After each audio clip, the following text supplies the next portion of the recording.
I don't know if you have heard, but a lot more boos have been echoing around AFL stadiums in 2024. Most of the time, when players stopped and no action is going on the field. It's the goal umpires which this season have come under fire. It's the dreaded 2 words that have killed momentum in games and have commentators asking why. The AFL score review has once again been highlighted.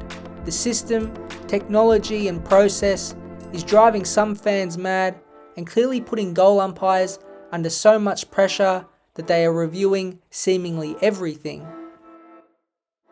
Now, I can't find the number of score reviews each week, which you think the AFL should record and make public, but for a personal example, in round 1 the Western Bulldogs played Melbourne and there were 4 score reviews in the first quarter alone. Being at the game, it drove everyone mad, especially for the 2 that were to decide whether the ball went through for a point or stayed in the field of play. Thinking back about the evolution of the score review, it felt for some time it was actually doing okay. Yes, it was still dodgy, especially for behind or mark calls, and was useless when balls were metres higher than the goalposts, but it felt like it was used when really needed. Too bad this happened last year. Midfielder was robbed of his hero moment on Saturday night when his goal to put the Crows in front and potentially into the finals was called a behind in one of the AFL's biggest game day blunders. There's probably anger, frustration, confusion. I don't think anything like this will happen again. Urging the AFL to overhaul its goal review system. We've got that technology. This has been the obvious turning point. Either it's a direct message from the AFL to go review crazy, or the goal umpires are so petrified that now simple calls are going to the Arc to get examined. Maybe it's a bit of both, but the uptick in reviews has clearly been caused by the Ben Keays mistake, which a lot of people argued cost Adelaide featuring in the final series. People always like to blame the system, so what about the score review model that we have now is so broken and flawed? The first part, which I still can't figure out why it hasn't been solved, is to put cameras on both sides of the goalposts. This seems like such an easy fix. How many times does a player mark the ball or touch it on the behind line, but it's unclear because the opposite goalpost is in the way? Just put a little camera on the other side so everyone can see it clearly. For the paranoid goal umpires, the only time they really need to call for a review is for behinds. This is why. If they call a goal and it's incorrect, then that 30-second break allows for the people in the arc to go back and review it. That mechanic is specifically used for these scenarios, but it's barely been a feature in 2024 because the goal umpires just instantly call a review. That was a big issue with the Keays play. Because the point was called and the Sydney player smartly got on with the game, it bugged out the system. So I do feel for the umpires in this situation. If you call a behind and you are unsure, then call the review. This is totally fine because the current system for points does not allow that same 30-second pause to review. But for any kicks called goals, then reviews should be cut well down.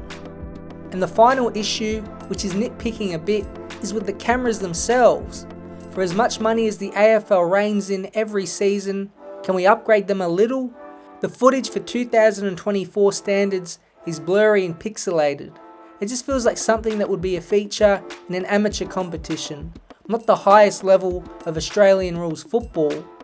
At least the good thing is, the system will be fixed soon. How soon is still unknown, but with change, we need to make sure we don't go too far and delay the game even more. There are some solutions we can implement. The most vocal one that AFL GM Laura Kane has pointed towards is the ball tracking system. There would be some form of microchips in each AFL official ball that could measure when it crosses the goal line and if anything such as the point post or a player's hand has interfered with it. According to her, the feedback would be instant and could signal to the umpire the result so play could move on quickly. In February this year, she said, "Ball tracking is going well. We had a trial at Marvel Stadium last week and tried it at another smaller venue to see how it interacts without all the concrete and the seats, and both have worked tremendously well. So it looks like it is on track to be in the competition. Now whether the current goal review system stays as well is another question. This may add complications to the ARC, which the AFL did pour money into. But would the ball tracking be better than what we have now? Absolutely. The other discussion relates to a captain's review. After the Fremantle umpire decision, which cost them the game, should we implement a cricket-style challenge? Lee Montagna discussed it on first crack and it did make a lot of sense. For example, each team could have one challenge per game. That means for any umpire decision, they could go to see if the call was incorrect. However, this would only be for official calls and not non-calls. If the challenge is right, then the team gets the call overturned, and for the Fremantle example, the ball would be thrown up. Now if you get one right, we could give the team one more, like they do in the NBA, but if you lose your first one, then that's it. It adds a small tactical element to it. Now physically doing it is another challenge. Perhaps the coach could give some form of a signal, or a runner could throw a flag onto the field to stop play.